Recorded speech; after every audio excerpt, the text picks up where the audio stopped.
Welcome to the Cowtown Cats Lacrosse Podcast, where we talk all things Panther City Lacrosse Club. Now here are your hosts, Nicholas and Andy. Well, after getting humbled by Halifax, Panther City came home to take on the defending champion Buffalo Bandits. Welcome everyone to the Cowtown Cats Lacrosse Podcast. I'm Nicholas, joined by Andy. Hello. The Halifax game, as we talked about last week, was kind of a hard watch. They did come back in the third, but coming back home against the defending champs, I think the idea I had going in was, let's just make it a game. Let's make it close. Let's try to get some good feelings and some good play going into these last few games. Yeah, obviously you want a victory where you can get it, but with how that Halifax game went, where we only had maybe one and a half quarters of real net positive play, you thought, okay, baby steps. Let's make this game against the defending champs and Dane Smith and Josh Byrne, all these really good players. Let's at least make it competitive, especially in front of our home fans. And the team did not disappoint. Well, and so yeah, you were the ever optimist, and I was the pessimist, and I was saying, but I said, like, look, me as a fan, I want them to have a close game, and yes, I would love it if they won, but if they lost, that's what I was kind of expecting against the defending champs, even though they're having a different year. But coming into this game, couple pregame notes. Two people out that, we kind of didn't expect to be out, but Tony Malcolm and Gauthier were both out of this game. I didn't know Gauthier was until right before the game, actually. Mm-hmm. Yeah. You figure he's one of the key members of the offensive rotation, and that I think this is his first game he's missed this year. And then Tony, same with him. This is the first one he's had out. I don't believe any of the transition guys have really sat out one. I don't think, unless Goodwin might have here and there, but thankfully we did get a familiar face returning as well. Thank goodness too. Well, I'll start off by saying, Ty Thompson got the start, so he was there. But yes, finally, after 2 games away, Callum Crawford, man, again, he was right before I think he was a pregame decision on that too, because they said like there were still some things bothering him, but overall he was good to go. Mm-hmm. Yeah, it was great to see him. I think, what was it with him? A lower upper body injury, and he's no spring chicken, so he's getting up there. So it's nice to know that he's healed up and was able to play for us in this really important game. Yeah. So I mean, coming into the game, him even starting, like I said, I think is always a boost. But Buffalo, they were sitting at 7-7, obviously defending champs, but man, they just haven't had the year or had the season I think they expected coming into this game. Yeah, and I don't know whether it's complacency or what. I know they've dealt with some injuries this year. Pretty sure Matt Vince has missed at least a handful of games for them. Obviously, one of the greatest, maybe inarguably to some people, the greatest goalie in NLL history. I think they mentioned he's 41 on the telecast, which is like, wow, that's almost like nearly double Damien's age. Right. Said at 25, he's like, yeah, I still got some time to go. Yeah, but Josh Byrne and Dane Smith are the leading point tandem in the league. You got guys like Tehoka Nanticoke contributing on top of that. They got a pretty solid face-off guy too, and Farrell. So it's just, all in all, they had their work cut out for them. Yeah. Well, and so the game started off, and I'll say this: we joke about the crowd. I thought there was a good crowd there Friday night. We did see a lot of Buffalo fans. That's another team we're finding out that travels really well. But there's a good group of Buffalo fans there. But starting off this game, kind of unfortunately, as most of our games start out with. But Byrne. I mean, 2.5 minutes in, he gets a great goal, puts Buffalo up 1-0 on us. Mm-hmm. Yeah, and he is not the kind of player you want to see score the first goal. I think you kind of expect it, but you also hope it doesn't happen. And so, he's a great player. You're only going to be able to stop those kind of players once every so often, and that first time they weren't able to do it. Right. But, it actually, again, this is where I was kind of glad Callum was out there. I feel like just his presence kind of helps the offense because, I mean, they turned around real quick because Will Malcolm got a goal, put us tied up to 1-1. I was like, man, at least it's good to see the offense getting going early. Yeah, less than a minute after Burns' first goal. It's nice to see, especially a team like Buffalo, if you can answer them. There was a bit of apprehension on our end, like, yeah, it's nice we scored, but Buffalo's not the kind of team you want to get in a shootout with in most cases. So and for me, I wanted to keep it close. I felt like if we can keep it close, then we have a chance. But well, keeping the tradition going in the first quarter, Burn again. Like apparently the first quarter was just his to take because he gets another goal, puts up 2-1. But again, we were able to kind of tie it back up with Donville. That was a good goal by Donville too because he came off the bench. At least tied it up 2-2 right there in the middle of the first. Yeah, he seems so good at those just off of substitutions. I don't know if you'd consider it a transition goal per se, but basically right when he comes off the bench, he's cutting towards the net area or the center of the field, and the team knows that he's coming. So Will Malcolm was able to hit him with a pretty good pass, and he got on the board quick too. So it's really nice to see how good Donville's becoming at that particular play. Well, he's definitely settling into his spot for this season. I just feel like the offense is I don't know. They started off good, and then they kind of fell apart there in the middle, and it's like now they're starting to kind of get back in that groove again. So good to see him involved.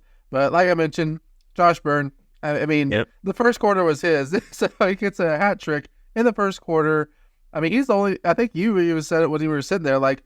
He's the only one that scored for him so far. Yeah, I know, it's crazy. And that one was off of his favorite assist man in Dane Smith. So it's like, oh, okay, well, you already had Byrne going off scoring wise, and now the great Dane's playmaking for him. It's like this isn't a combination that we'll be able to hang with if we let him get too far out. Yeah, Dane's still leading the league in assists. Byrne's not far behind. Just right. They're sandwiching Jeff Tweet right now. Jeff Teat, basically. Yeah. Well, and yeah, it's just crazy to see how good they are with that transition too, and just trying to get things going like that. But we talked about him, getting the nod since the people are out. But Ty Thompson, he made an impact pretty early on. Gets a great goal after a timeout, tied us up 3-3. Honestly, it was good to see him involved this much too. Yeah, because he had played a couple games in the past, some spot minutes here and there. But he hadn't gotten on the board, and as a pretty young player, and this being his first season with the team, you really want players, especially on offense, to have that confidence to be able to attempt shots that are makeable for them and everything. So for him to score his first goal this late in the season, this early in this game against an important team, it was really nice to see.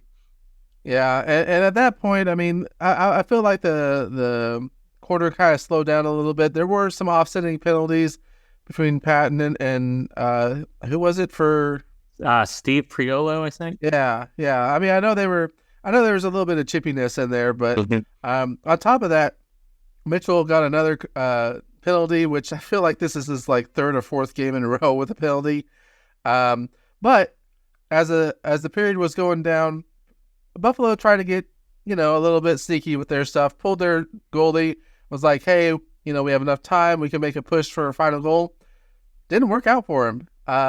David not only gets a series of good saves, but you were there. We were there live. David with the great goalie goal puts us up 4-3 with like a second left. But my gosh, I mean, every time he does it, it's crazy to think 3 years and he's had 3 goals each year. He had a goal each year. Yeah, I think he was like just the second goalie in league history to do that. And the fact that when you're watching it live, it probably takes a minute to process what he's doing because you see him rearing up and it's like, oh, okay, he's outletting to someone. And he throws a quote-unquote pass, and then you're like, wait a minute, I don't think Foley's catching up. Oh, shoot, he's going for the goal. And so just to see it bounce in, and not only bounce in, but the time was running down on the clock. The period was almost over. So for him to be able to get it there in time, and they were mentioning on the telecast that be able to kind of judge how the ball's going to bounce, like not put too much mustard on it and still put enough oomph into it for it to make it all the way downfield. You'll love to see him, especially at home. Well, and I think that's, obviously he's still young, but I think there's only a few goalies I can think of off the top of my head who probably would go for that shot every time. You think of Del Bianco and stuff like that. I mean, if they had the opportunity, they're really good at accuracy, and so for David to get that, just kind of, we talked about him needing a bounce back game. That's like the first quarter. He let a few goals, but man, great blocks, and then it was just like the cherry on top for the first quarter for him. Mm-hmm. Yeah, we didn't have a huge lead per se, but holding Buffalo to only 3 first quarter points, all coming courtesy of from a great player like Byrne. Like that's not too shabby, especially with how things turned out in Halifax. He really bounced back in a big way early on. Yeah, well, into the first 4-3. Second quarter, I think you put this in your notes. There was a good triple team on the face-off, and we actually got a really good possession off of that. Mm-hmm. Yeah. We've been facing off against some pretty elite face-off guys on the other side. I mean, Withers we faced recently, and Baptiste recently as well. And so to go against, I think it was Connor Farrell this game. We'll talk about this later. He did pretty well against us, but I think at least for the beginning of that second quarter, the team kind of figured out, okay, let's give Burton some help down low as they're scrapping for it. So they were able to get a possession out of it. I don't think it led to a goal per se, but it was just nice to see that aggression right off the jump. Right. And this game, I feel like everything was just kind of running a little bit better for us. More aggressive aggression. There was just more urgency in everything. So on top of that, we talked about him before, Ty Thompson. He gets another goal, put us up 5-3. And at that point, I'm like, hey, let's keep this going. Yeah, and, Thompson's not a guy that, we want him to do well, but honestly, he's not someone that was exactly on our pregame scouting reports and everything. So to see him score both his first and his second goals in the game and against a team as good as Buffalo does great things for his confidence, does great things for the team camaraderie as a whole, knowing that this guy that's only played 3 games this year is capable of contributing right off the bat. It's just really good. Well, and so putting us 5-3, I honestly at that point I'm just like, well, even if we can't hold on at this point, I think we played good so far. Mm-hmm. Unfortunately, Buffalo is that type of team that kind of comes back. They get a great dunk from behind goal, put them up 5-4, and then as the half is going down, I think your other guy Dane Smith, he gets a great corner bouncer, tied it up 5-5 before halftime. Yeah, it was only a matter of time before a guy like Dane Smith would start looking for his own shot, and that coupled with the Buchanan dunk. It's Buffalo's not a team that's ever going to go away, really. And so, it was at that point. I don't remember if it was you or someone else. I think it was you because I mentioned I'll take a lead going into the half against Buffalo, and you said I'll take a tie. Cause that's how good this team is. I mean, so we go into halftime tied 5-5, and seriously, I'm looking at the score and I'm just like, look, that's all I wanted. Mm-hmm. I didn't want another Halifax game. I didn't want us to be, 9-1 or 10-2 or whatever. I wanted us to be competitive, and I wanted it to be close. I didn't know it was going to be this competitive or close, but I think that just showed how Panther City was able to kind of bounce back from honestly a horrible game, or three-fourths of a horrible game. But yeah, I was glad to see it and to see it at home, especially. Mm-hmm. Yeah, and it's funny looking at some of the stats. You're like, well, this doesn't really seem like it should be a tie game. I mean, Buffalo had 6 more shots on goal. They had 16 more loosies. They were, surprise, beating us pretty handily on faceoffs. Kind of interesting. Neither team had scored a power play goal in the first quarter, and it's not like there weren't penalties. I think there were like 5, between the two teams. But yeah, 0 power play goals. We did have a couple less turnovers, so that kind of speaks to what you had said about the offense seemed a bit more in sync in this game. So that I think probably taking care of the ball and crisp passes and looking out for each other just paid dividends and kept it competitive early on. Right, and I mean, again, I think Coach TK is really good at not only making halftime adjustments when they're down, but also keeping things going when they're up. And that was very apparent coming out of the third. Not what I think it was just a few minutes in. Hutchinson, I haven't seen him be active in a whole lot of games this year. I mean, obviously he's out there, but man, great goal from him in transition. I mean, takes the lead 6-5. Yeah, it's not the kind of goal or play that you honestly expect from Hutchinson. Hutchinson's he doesn't have the quickest foot speed compared to like a Will Malcolm and whatnot, and so he's kind of, I don't want to call it like a slow break or something, but it's a lot more methodical, and that seemed to actually serve him well in transition because the defense didn't quite know how to react to him. Maybe they were like me, maybe they were expecting him to pass it off or wait for the offense to come on. So for him to sneak one past Matt Vince for his first goal of the season, it was really good to see for him. Well, that was kind of a goal where I think he just saw an opportunity. He was like, "Yeah, I'm going to take a shot and see what happens." Yeah. You love to see defensemen get one every now and then. Yeah. Although so I will admit this. Your friend was there watching the game with us. And I think you even mentioned to him at one point, like, there's a reason why defensemen don't take shots all the time. They're not as accurate as offensive players. Yeah. But, great goal by him. And then after that, oh my gosh, crazy goal. It was, again, great to watch there. Will Malcolm, yeah, he is that man. He was we were trying for a goal, and we thought it was going to be a turnover, and Buffalo was trying to go after the ball, but he stuck with it. Like, he was trying to get the ball back, and I think you put in your notes, fights off two Buffalo defenders, gets the Lucy, goes through them, and then scores. I'm just like, there you go, Will. That's the Will Malcolm. That's the one I remember from last year. Yeah, that was the one. He had 2 CTOs in this game, which is really good for an offensive player. And I think this one, he just had a really good, well-timed stick check, and then had the quickness and reflex to scoop up the ball and then score.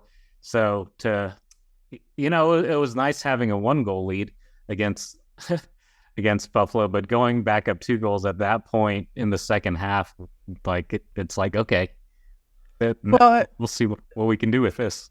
I mean, it's what we needed to do.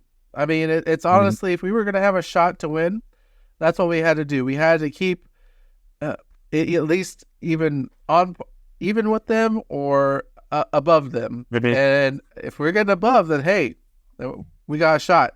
But Dayton Smith, he isn't one of those top players for no reason. He gets another great score, put them a little bit closer at 7-6.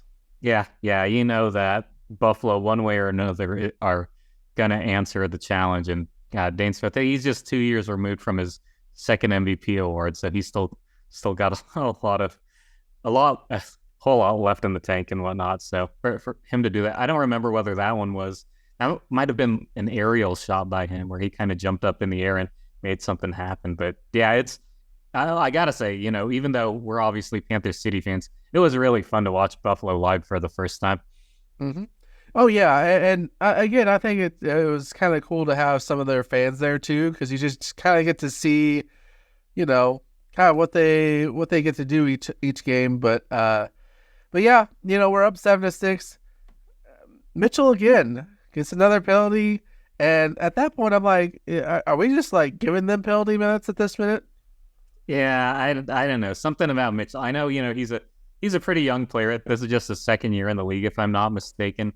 And he's definitely an irritant to the other team. But it seems like more often than not, certainly these past few games, that his style of play has led to a lot of whistles or a lot of penalties called on him. And most of the time it isn't beneficial for the team. So that's something that I think that, the coaching staff and Mitchell kind of have to navigate. Like, we like your fire, and obviously, you don't want to lose or sit a defenseman out of the rotation that plays good tough nosed physical defense. But yeah, the whenever they call the whistle or you see the ref arm go up for a delayed penalty, part of me is like, ooh, there's probably a 75% chance it's Brent Mitchell. Yeah.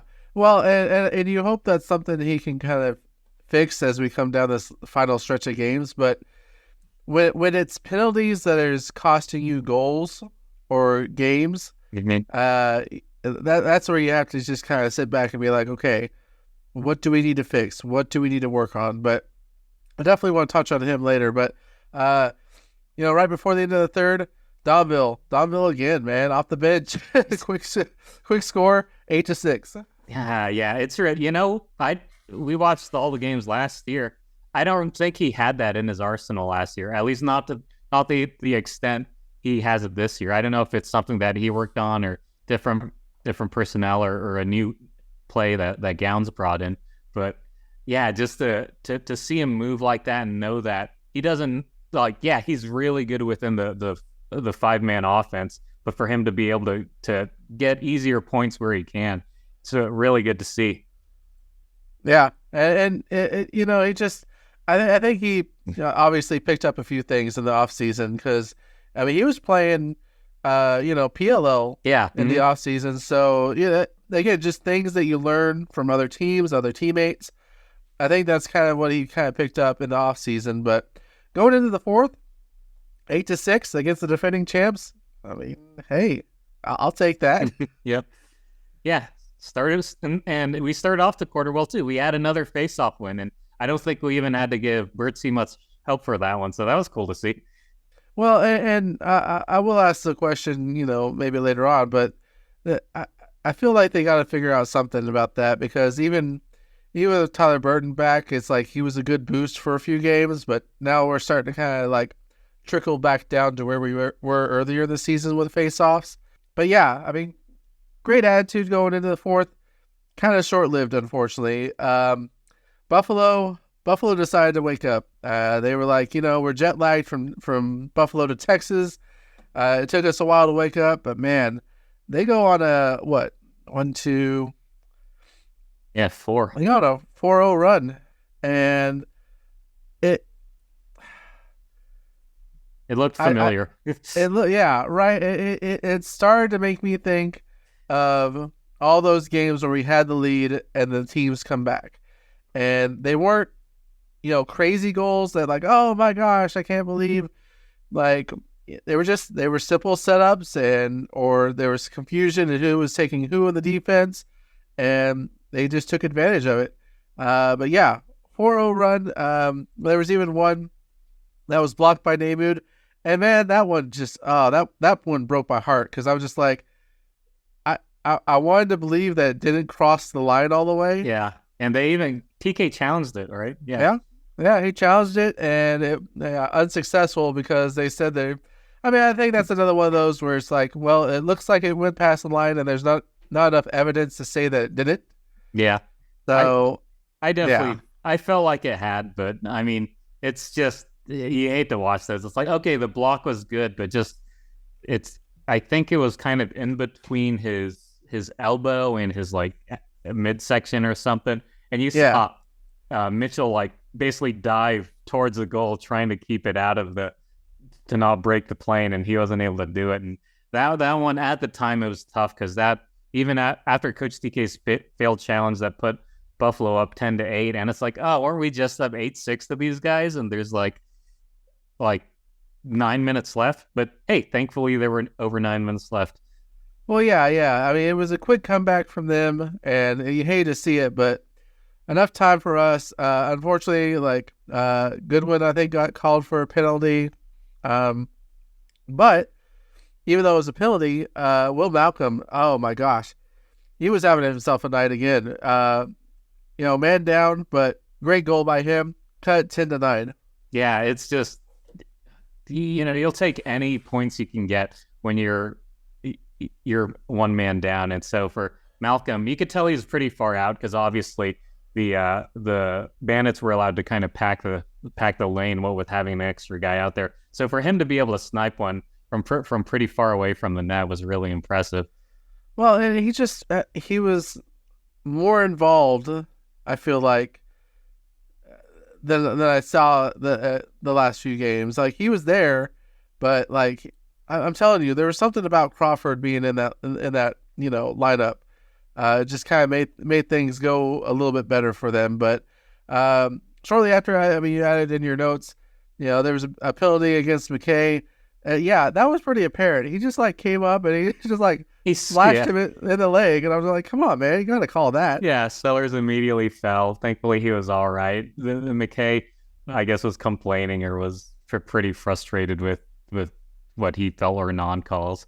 But that's always kind of fun to see seeing an opposing offensive player have to get in the box. And it was Buffalo. The fans there had their little penalty chant that I won't repeat here, for this is a family show, but right? it was kind of funny just seeing him have to go there and thinking about that chant that we got to hear throughout the game from the Buffalo fans.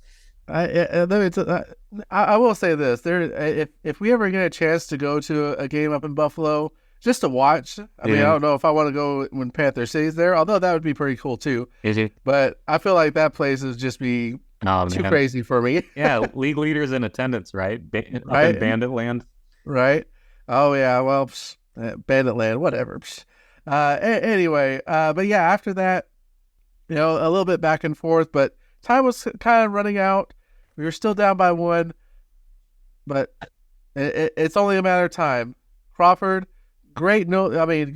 This is what he's good at. I've talked about this before, where he hangs the stick up top, and you're just like, is he going to shoot? Is he going to pass? What is he going to do? No look pass to Malcolm. Quick hit. Oh my gosh, 10-10. Yeah, that thing happened so fast, and then of course Crawford's pass in the first place was a no look pass, and so you're kind of like you're watching his stick, and then all of a sudden, the ball's sailing away, and before you see that Malcolm's got it, you see Malcolm's stick coming down in a shooting motion, and then the goalie, and then Vince missing the save. So God, it shows what those two guys can do when they're at their best. Well, and you could tell Crawford was getting knocked around. He was kind of limping a little bit here and there. He took some solid hits during a couple of those plays, but 10-10, I was like, okay, if we can just, we're going into the last few minutes of the game. If we could just kind of hold on to this, even go into overtime. But man, Buffalo, I think they're like us, man. They're really good at showing up at the end sometimes, because they got a great goal, put them up, 11-10 with what, like a minute left? Yeah. It's Tehoka Nanticoke had that great. He had a diving goal right in front, and you're like, oh man, that's what we're gonna lose on. Just gotta tip your hat. It was really nice play, and less than a minute left. At that point, you're like, oh gosh, do we have the like composure and this talent and the moxie to be able to just kind of brush that one off and then score? Yeah. Well, and I don't think you had it in your notes, but shortly after that, we tried to pull Damoud, but then we like. Oh yeah, he was kind of having to run back and forth. He was out of position because Buffalo got the ball and they tried to shoot it down there, but he was defender was able to get back in time. But yeah. Game was winding down. Again, I was just thinking to myself, well, and I think I texted you, what was it, with at 10-9 or something like that. I was like, no matter what happens here on out, like Panther City has won in my mind, because they did what they were supposed to. They stuck, extremely close to Buffalo, which is something that I wanted to see coming from last week. But man, time running out. You know what time it is? It's showtime. It's showtime, man. 19 seconds left. The man gets a great goal, which, by the way, he tried a goal like 20 or 30 seconds earlier, and he tried that jump goal that he's done, like three or four different times this year, and didn't go in. And I think he just kind of thought to himself, okay, that didn't work. I'm going to have a little bit straighter approach this time. Great goal from him. 19 seconds left. 11-11. My gosh. It's funny you bring that up, because we were sitting close to this group of Bandits fans, and one of them, after Crawford had tried one of his jumping shot attempts, he was like, "Why does he jump? It never goes in." Or something, and who knows? Because it's went in like 5 times this year. Yeah, I'm like, clearly this guy hasn't watched a lot of Panther City, and so, but I'm glad that Callum was able to shut him up to tie the game. And God, it's just, man, it was nerve wracking for sure, but I'm glad he made that. And then you alluded to it about the almost second goalie goal we had. Of the game with Matt Vince throwing it down, and Damu, you could see him running from the bench, and he didn't quite get to the ball. He got his stick out to try to deflect it, but thankfully, it even had Damu not been there, and he didn't get to it anyway. But the ball was like, I think it was off to the right. I think a little bit. And it's something we ended up talking about post game too with Damu. So it was kind of fun to see. Yeah, but I mean, it's little things that, kind of led to us tying it up. But yeah, going into overtime, I mean, this is what, Panther City's 6th or 7th overtime game this year? Let's see, 5th. This one would be the 5th. Okay. Yeah, and we going into this one, we're 2-2. I think Crawford had a game winner, and then Caputo had that one game winner. Yeah, and so it's just like, okay, what's going to happen here? And, overtimes are nerve-wracking. Like, the whole time you're just on edge because all it takes is... And against the defending champs, yeah, I mean, you're just like, it's only a matter of time before they figure it out. But can we figure it out before them? And, man, a little bit of back and forth, and there was a few close calls, but Damoon has some great block shots, too, in overtime, which, again, shows you just what kind of a night he was having. But the man that just was on par for jumping off the bench all night, hey, he couldn't be stopped on some of his goals, but thankfully his last one came in overtime. Great goal by him, game winner, put us up 12-11, took us home with a win. Again, especially with that crowd there, it was just great. So, Jonathan Donfield with the game winner. Yeah, it was just great. And the buddy I went with was going crazy. He had only been to one other game so far, and it was the Calgary. It was one of the last games of the season last year against the Roughnecks, where Showtime wasn't quite able to get the penalty shot on Delbianco. So, I remember that. Yeah, for him to see Jonathan Donville hit that overtime game winner after the back and forth in overtime, after the would-be Matt Vince game winner that went astray, after Showtime tied it up, and then which is after Nantico, put them at, just all these things to build up the suspense going into that. And I think I misspoke earlier. This was actually Donville's second game-winning goal in overtime this season. I don't remember which team the first was against. I don't think it was Philly. I think that was Caputo. It was Colorado. Yeah, Colorado. And so for him he's putting quite the feather in his cap in extra minutes. So, man, it was, the place was, Dickey's Arena was pretty happy after that. Granted, the Buffalo contingent there, they were just clapping because I think they were happy to see their team on the road or in their neighborhood. I don't know about that because I mean I was going down the stairs after the game winner, and there was definitely a few of them that were like pretty salty about it. But I mean, coming out with a win, a game I expected them to lose, and a game I just wanted them to be competitive in, to get this win. Man, and we'll talk about, like our final thoughts on it later, but it was just a good win. Like, it was a good win for the team, and it was a good win for the fans. Yeah, absolutely. I mean, it's funny. My buddy, I don't remember if I told you about this. After the game, he wanted to buy merch, and everything in his size that he wanted to get ended up being sold out because so many people were in line buying stuff. So I told him, hey, you just got to come to the next one. And he's like, right. So, it was a lot of fun. And, we ended up with more post-game talk than we usually do, which is really cool. Just a ton of questions. And then, Coach TK and the guys were happy to answer questions that we threw their way. So just a really cool, positive environment all around after that victory. It definitely, and we'll touch on this later, but there's definitely a difference between games they win and the games they lose for after game interviews. Yeah. But coming out of this win, oh my gosh, great game from not only us but also from Buffalo. Led us to some great stats, obviously, to go over, which of course leads us into Mr. Andrew's stats of the game. Mr. Andrew, what do we have for this game against Buffalo? Well, last week in the Halifax loss, Damute didn't go so well, or he didn't do that great. He'd be the first person to tell you that.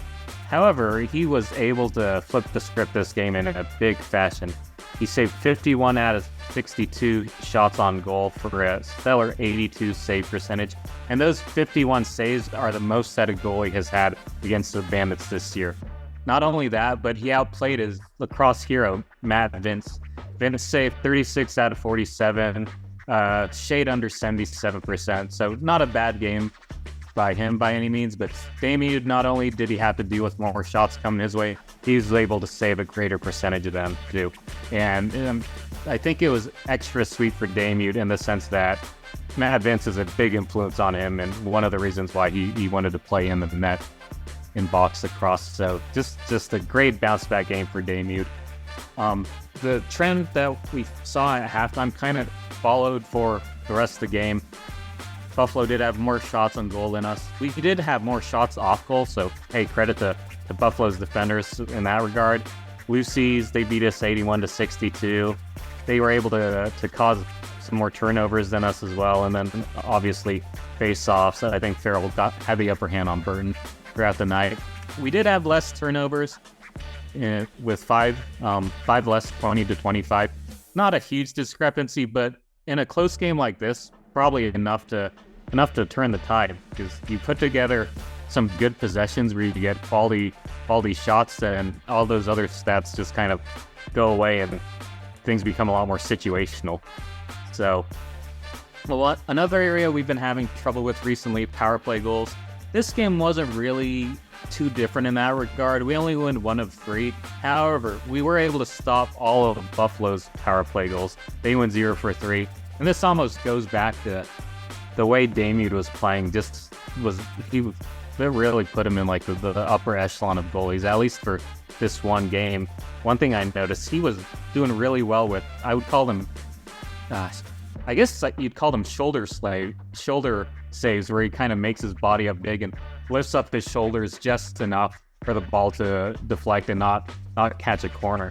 He was doing that all night, whether it was on man down or in 5-on-5. So really good job from him. And then our guys on offense, they did enough to stem the tide.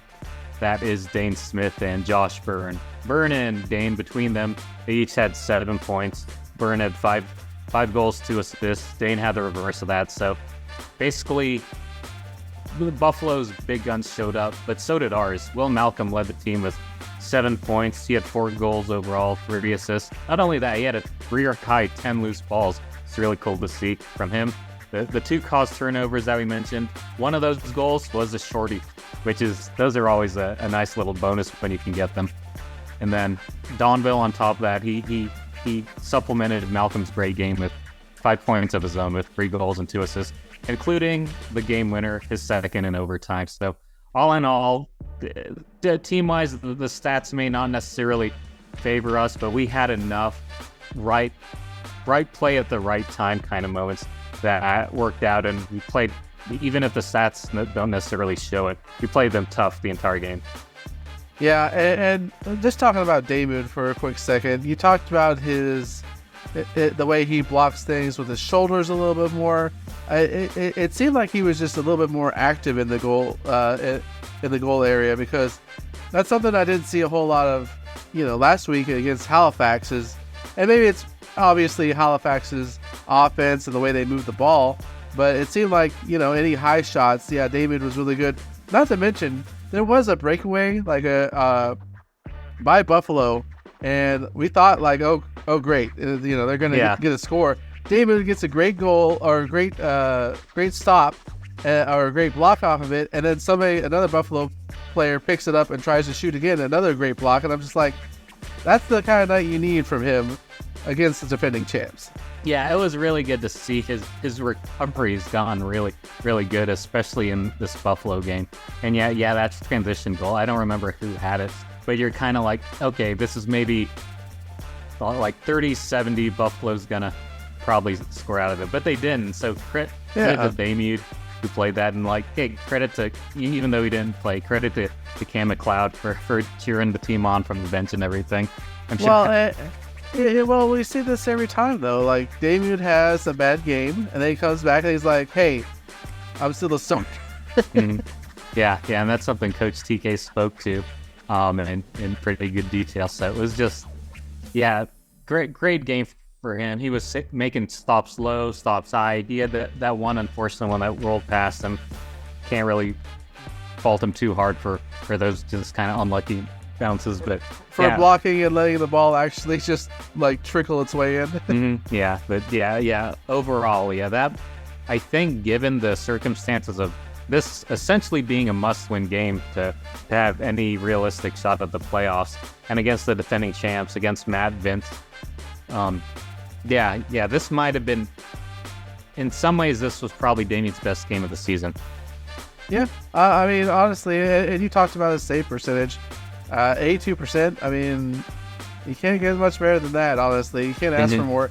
And not to say that, Buffalo played any less, but, I mean, they were right there with us the whole time. But, yeah, between the goalie play and, like you mentioned, Malcolm and Donville having those games, that's what you need from them. And so it really was a good, complete game from both ends. Well, of course, that is Mr. Andrews' stats of the game. Lead us into our plays of the game, our Cool Cat plays of the game. I have two, and I think one of them is,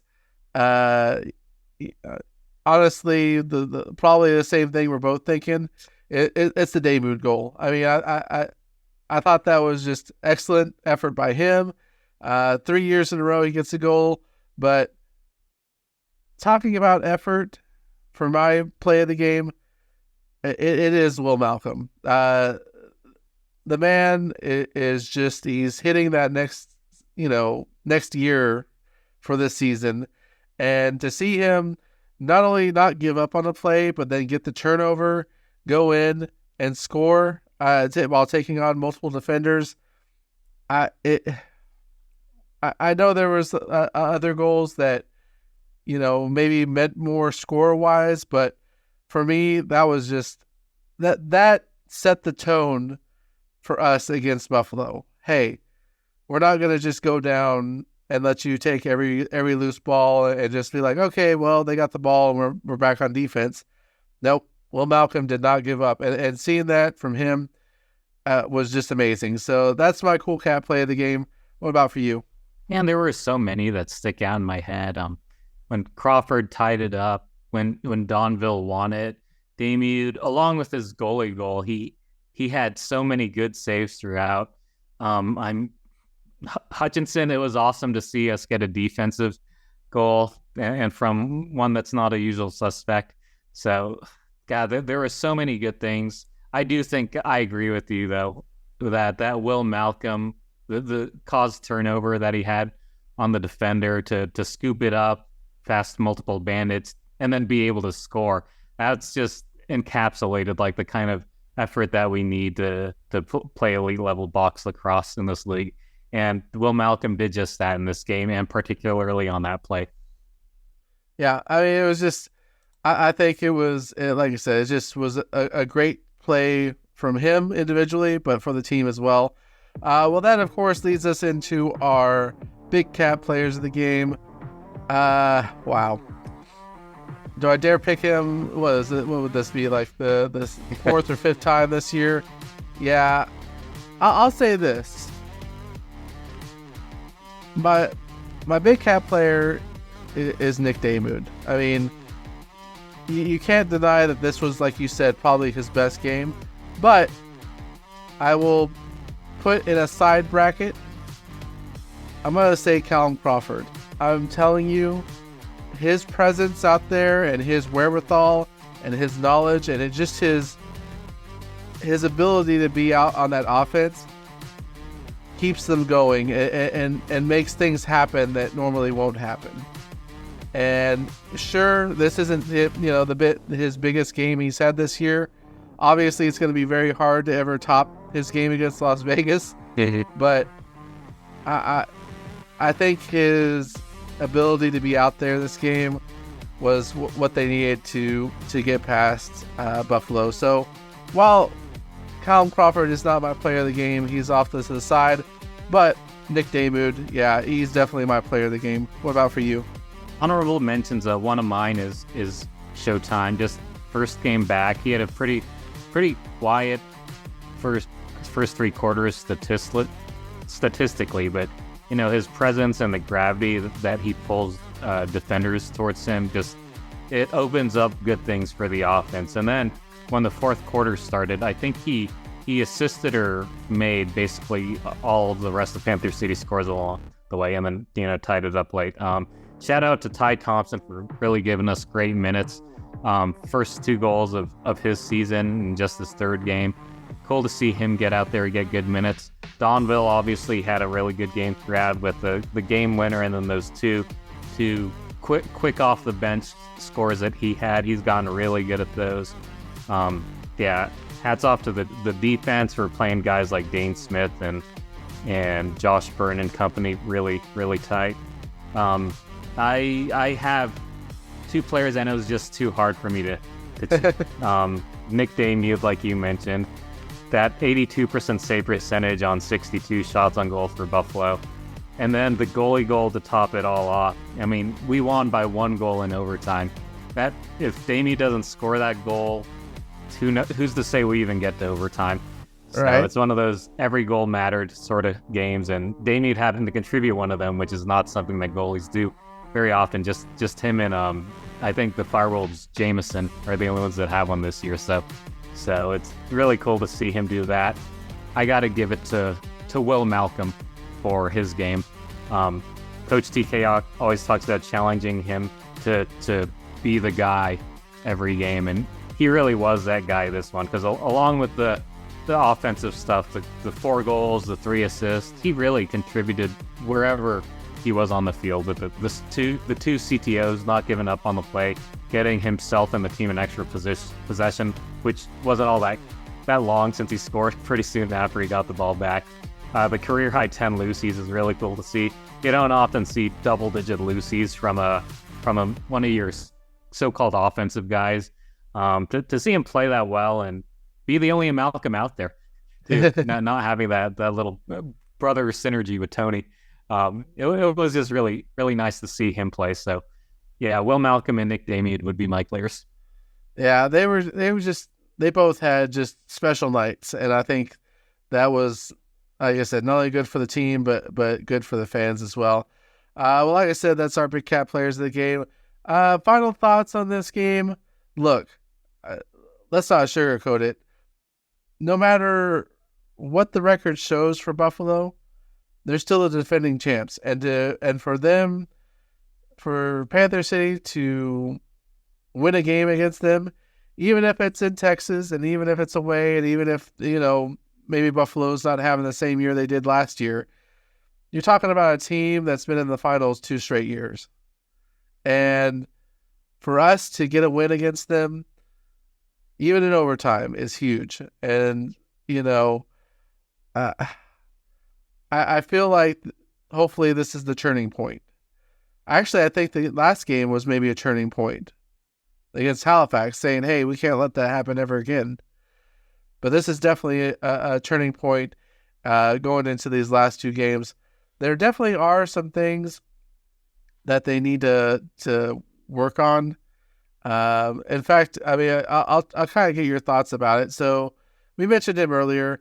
Mitchell's kind of been a penalty machine the last 3 or 4 games, and a few times that's cost us goals, and those goals ended up costing us games. Is that I mean, do you feel like that's a concern that the team is going to look at and say, you know, do we need to try out some other players? Do we need to try to bring one of the rookies up a little bit more?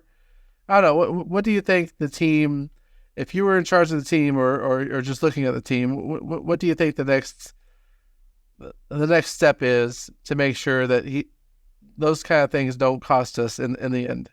I mean, speaking as a fan, and certainly in these last few games, Mitchell unfortunately isn't really passing the eye test in terms of having a positive presence.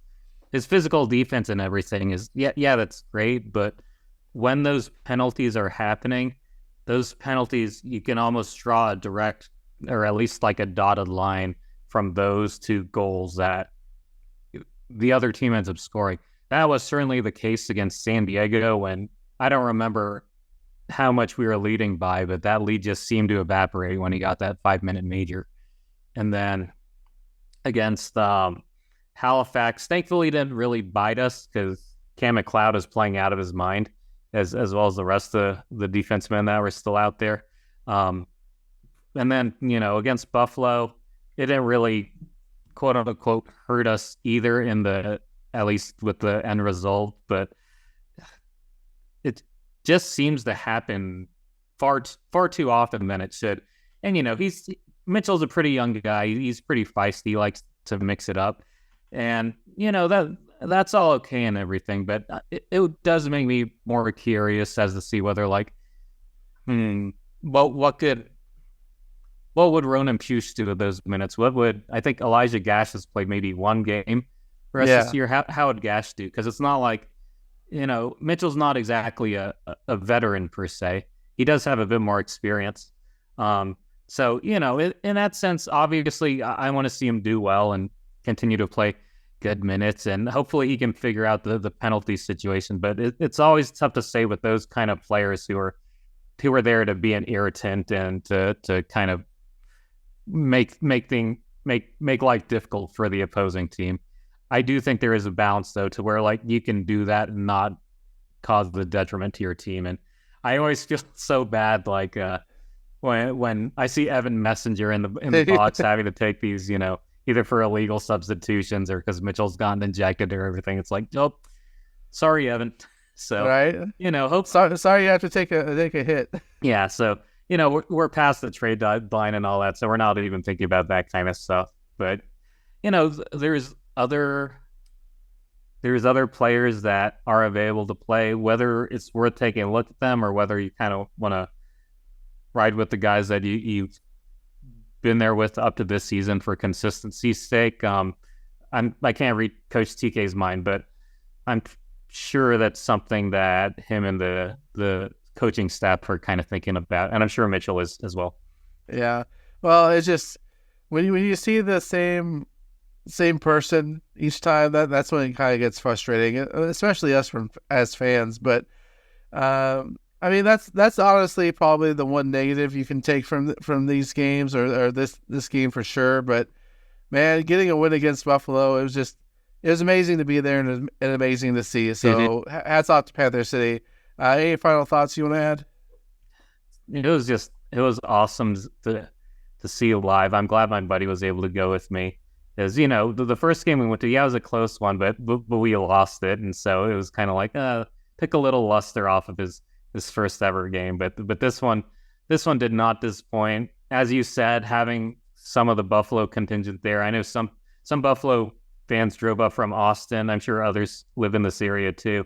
But the fact that they were kind of, it almost felt like a Red River rivalry game. If you've ever been to the Texas Longhorns and Oklahoma Sooners football game that they had at the Cotton Bowl, it reminded me of that atmosphere a bit. People were quote unquote cordial to each other, but you just kind of felt that kind of competitive spirit in the atmosphere, which made it really fun. I know we get that for Colorado and Georgia games too. You see their fans at our games every now and then.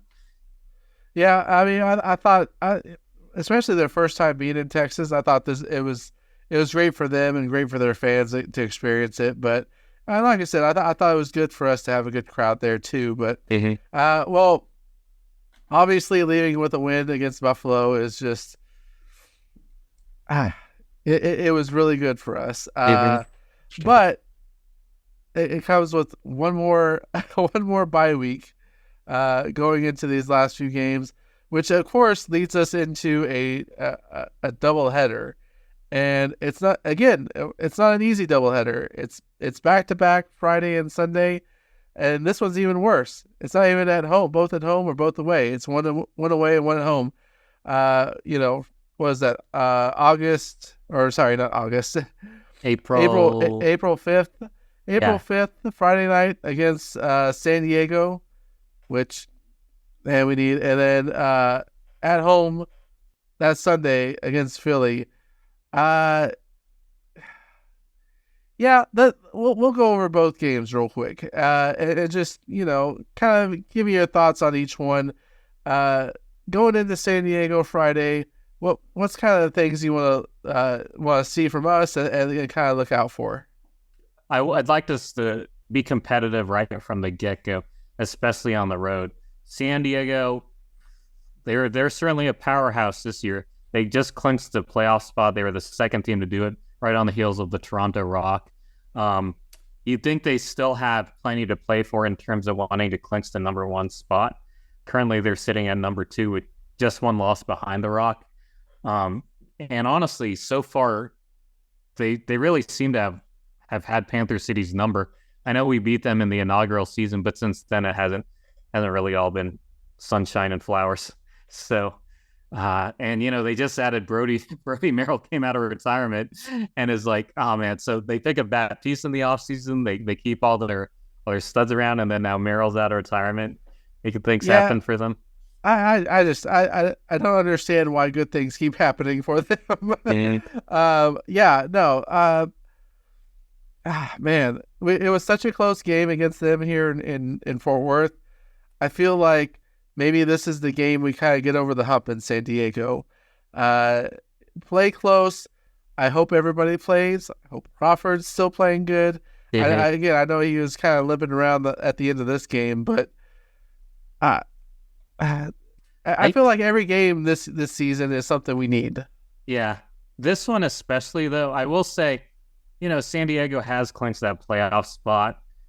I do think they want to catch Toronto just to put themselves in the best position for any amount of playoff rounds that they plan. Well, have home field throughout, yeah. Mm-hmm. But all that being said, I do think our mentality should be we need this game more than they do.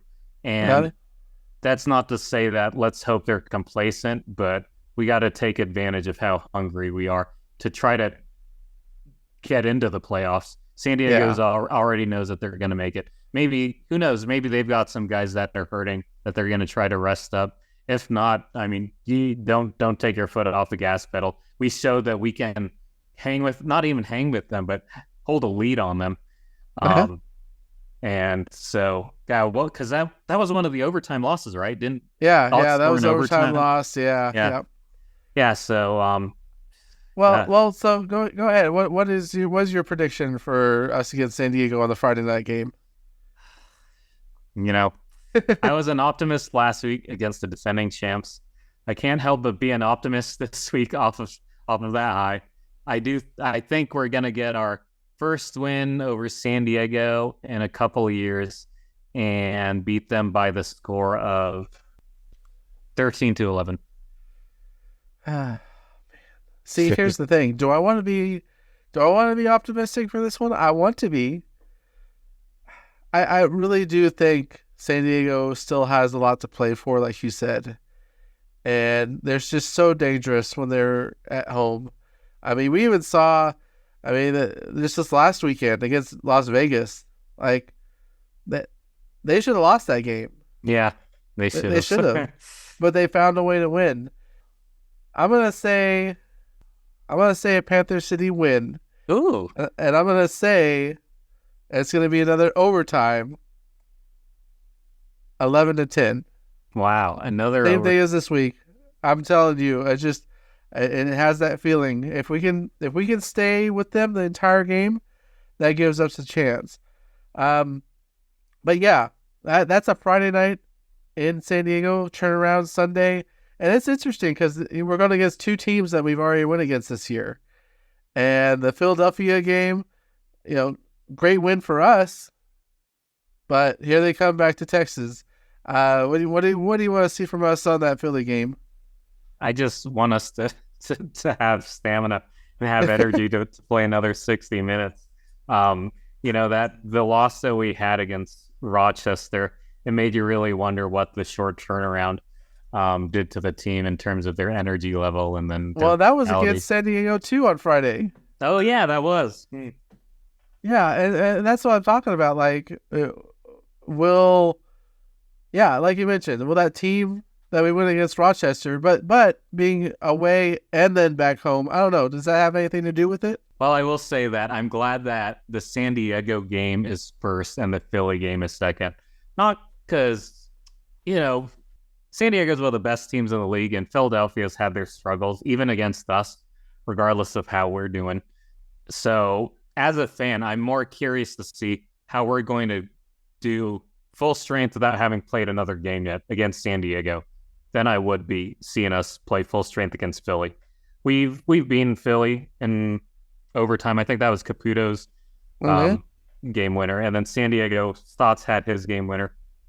So, Philly, they're obviously going to want to beat us. They have to, pretty much every game for them is must win it this season. They're only 5-8.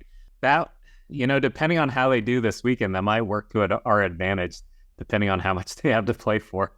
Right. Don't want to be presumptuous, but in any case, I want us to, regardless of how we do in the San Diego game, I do want us to play Philly more competitively than we played Rochester. That's for sure. Yeah.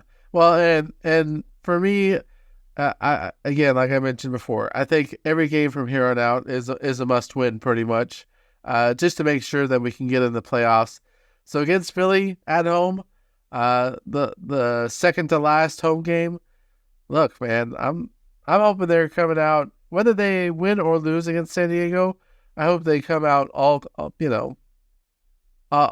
guns a-blazing, just, I feel like they had Philly's number the last 2 years.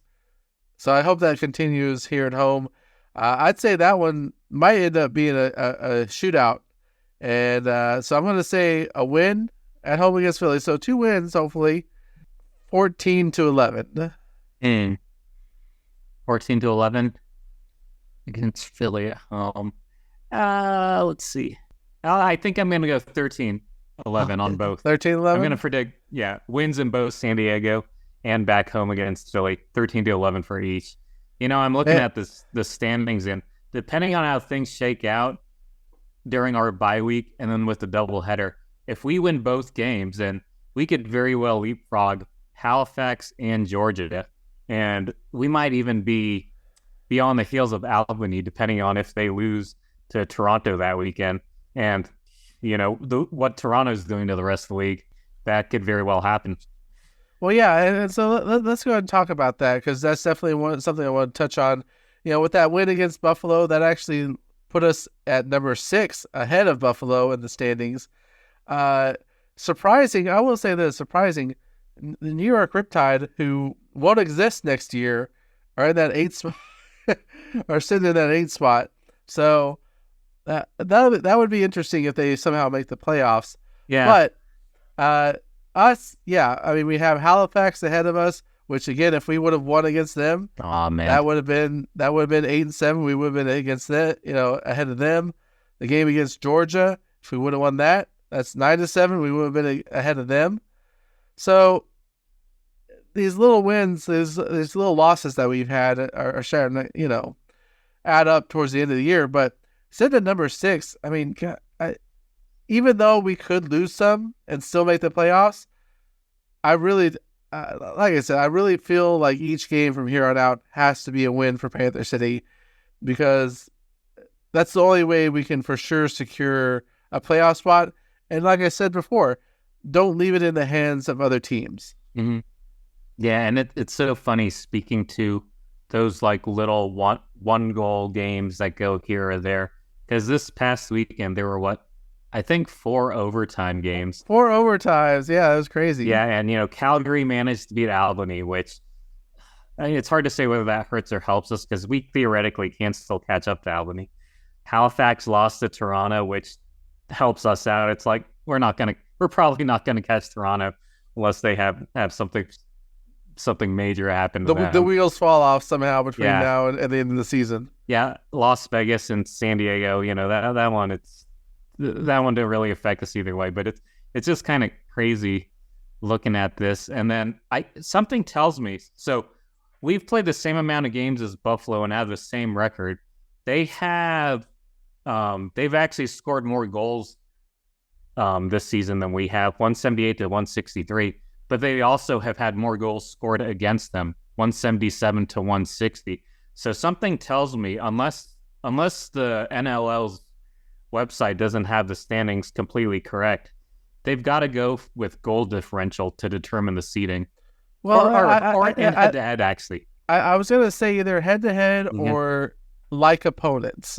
Okay. Yeah, I think that's the other thing they look at is who have they faced against each other and what's their record. Gotcha. That can be a little bit off because some teams don't play twice a year or twice this season. So Gotcha. I don't know. Interesting. So I'm sure it's broken down. Yeah. Yeah, we got to hope in that case that somehow Halifax runs into a wall in its last few weeks and we can at least keep pace with Buffalo, if not outplay them. I mean, they're defending champs are going to turn it on. But if we finish with the same record as them, then that'll work to our favor because we've got the tiebreaker. Well, and I think, man. Again, I mentioned last week is 8-10 enough to make a playoff spot.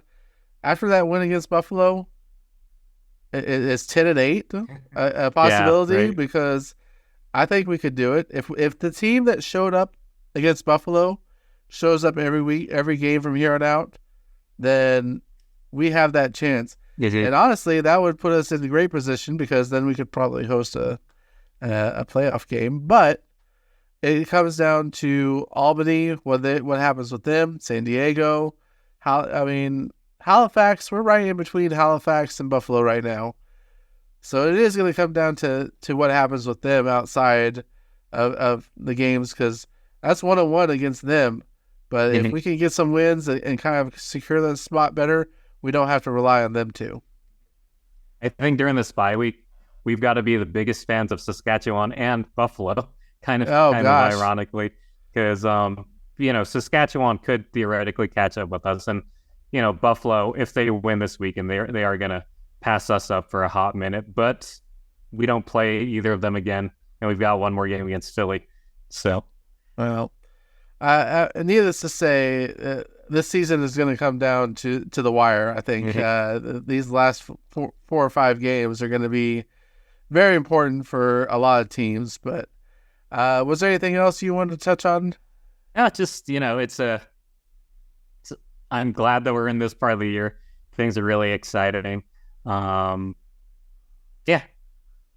Well, of course. I mean, as we have this March, or what do they call it? The March to May, or the March to May for the playoffs. A playoff spot is definitely something we can secure here in the coming weeks. Only if we can get those the wins that we really need. But we'll have to see what happens, especially with that doubleheader. Well, of course, as always, thank you guys for listening. Be sure to follow us, of course, online on social media and Instagram, Facebook, X or Twitter. Check out our videos on YouTube, which, by the way, just uploaded today, our video interview with Lax in the Booth. So just be sure to check that out if you can. But as always, we thank you guys for taking your time listening to us. Can't wait to see what happens these last few weeks. But once again, I'm Nicholas. And I'm once again Andy. And we'll see you all next time. Sweet. Cheers, it all.